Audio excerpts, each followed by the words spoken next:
Assalamualaikum warahmatullahi wabarakatuh. Bismillahirrahmanirrahim. Sunan Kalijaga merupakan ulama sekaligus penasehat pemerintahan di era Majapahit pada masa Prabu Kertabumi hingga Demak, Pajang, dan Mataram awal. Beliau juga termasuk dalam anggota Dewan Wali Songo. Selain menjadi ulama, ia juga menjadi penasihat keraton, seniman, dan arsitek yang ulung. Sunan Kalijaga adalah salah satu wali Songo yang penuh dengan ide-ide kreatif dalam berdakwah, salah satunya dengan media wayang kulit. Kesenian wayang kulit yang awalnya berisi kisah-kisah Hindu diganti oleh Sunan Kalijaga menjadi kisah-kisah yang berisikan ajaran Islam. Salah satu contohnya yaitu Jamus Kalimasada sebagaimana dijelaskan Siti Wahidoh dalam buku Intisari Sejarah Kebudayaan Islam. Pada masa itu ketika hendak mengadakan pentas atau pagelaran wayang, Sunan Kalijaga memberi wejangan atau nasihat keislaman kepada para penonton. Berikutnya mereka diajak mengucap 2 kalimat syahadat. Dengan demikian mereka telah menyatakan diri masuk Islam sembari lambat laun belajar mengenai ibadah-ibadah Islam. Sunan Kalijaga pun dapat memikat hati masyarakat Jawa khususnya Jawa Tengah hingga Islam cepat menyebar. Sunan Kalijaga berhasil melakukan dakwah tanpa tekanan dan paksaan. Metode dakwah tersebut sangat efektif. Sebagian besar adipati di Jawa memeluk Islam melalui Sunan Kalijaga, diantaranya adalah Adipati Pandanaran, Kartasura, Kebumen, Banyumas, serta Pajang. Makamnya berada di Kadilangu, Demak. Masa hidup Sunan Kalijaga diperkirakan mencapai lebih dari 100 tahun. Dengan demikian ia mengalami masa akhir kekuasaan Majapahit (berakhir 1478), Kesultanan Demak, Kesultanan Cirebon, dan Banten, Kesultanan Pajang, serta yang terakhir Kerajaan Mataram di bawah pimpinan Panembahan Senopati. Menurut cerita, sebelum menjadi wali Songo, Raden Said adalah seorang perampok yang selalu mengambil hasil bumi di gudang penyimpanan hasil bumi di kerajaannya, merampok orang-orang yang kaya. Hasil curiannya dan rampokannya itu akan ia bagikan kepada orang-orang yang miskin. Suatu hari saat Raden Said berada di hutan, ia melihat seseorang kakek tua yang bertongkat. Orang itu adalah Sunan Bonang. Karena tongkat itu jika dilihat seperti tongkat emas, ia merampas tongkat itu. Katanya hasil rampokan itu akan ia bagikan kepada orang yang miskin. Tetapi sang Sunan Bonang tidak membeberkan cara itu.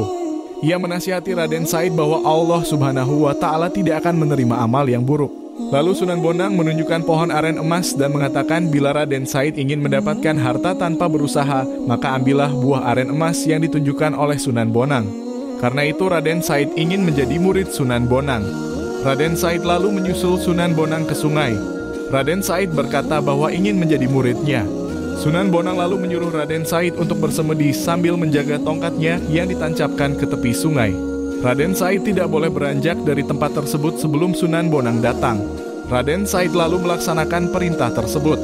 Karena itu ia menjadi tertidur dalam waktu lama. Karena lamanya ia tertidur tanpa disadari akar dan rumputan telah menutupi dirinya. 3 tahun kemudian Sunan Bonang datang dan membangunkan Raden Said. Karena ia telah menjaga tongkatnya yang ditanjapkan ke sungai, maka Raden Said diganti namanya menjadi Kalijaga. Kalijaga lalu diberi pakaian baru dan diberi pelajaran agama oleh Sunan Bonang. Kalijaga lalu melanjutkan dakwahnya dan dikenal sebagai Sunan Kalijaga. Berdasarkan naskah Pustaka Darah Agung, Sunan Kalijaga diketahui menikah dengan Dewi Sarah binti Maulana Ishak dan mempunyai 3 putra bagi 1. Sunan Muria 2. Dewi Ruqayyah 3. Dewi Sofiah. Sunan Kalijaga juga memiliki istri bernama Dewi Sarokah yang merupakan putri Sunan Gunung Jati dan memperoleh 5 orang anak, yaitu bagi 1. Kanjeng Ratu Pembayun yang menjadi istri Sultan Trenggono. 2. Nyai Ageng Panenggak yang kemudian kawin dengan Kiai Ageng Pakar. 3. Sunan Hadi kelak menggantikan Sunan Kalijaga sebagai kepala Perdikan Kadilangu. 4. Raden Abdurrahman. 5. Raden Ayu Penengah Ibu dari Kipanjawi. Setelah Sunan Kalijaga wafat, perjuangan dakwah dilanjutkan oleh putranya sendiri yakni Sunan Hadi sebagai pemimpin Kadilangu. Pada tahun 1601 Masehi gelar berubah menjadi Panembahan Hadi. Karena gelar Sunan digunakan Sunan Hanyokrowati sebagai Raja Mataram sampai dengan keturunan sekarang terah Panembahan Wijil di Kadilangu Demak. Sunan Kalijaga wafat pada tanggal 12 Muharram 1513 Saka sekitar 17 Oktober 1592 Masehi. Beliau dimakamkan di daerah Kadilangu, Kabupaten Demak. Makam ini hingga sekarang ramai diziarahi orang-orang dari seluruh Indonesia.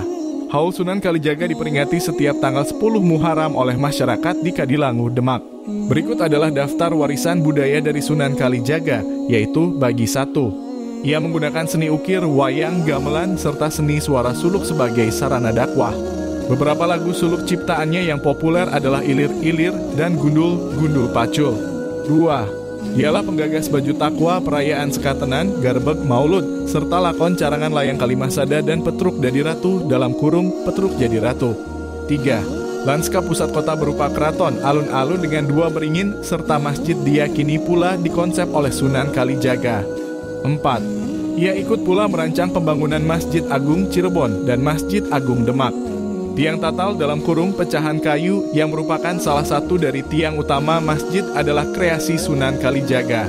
Terima kasih sudah menonton video ini. Jangan lupa untuk memberikan like dan subscribe.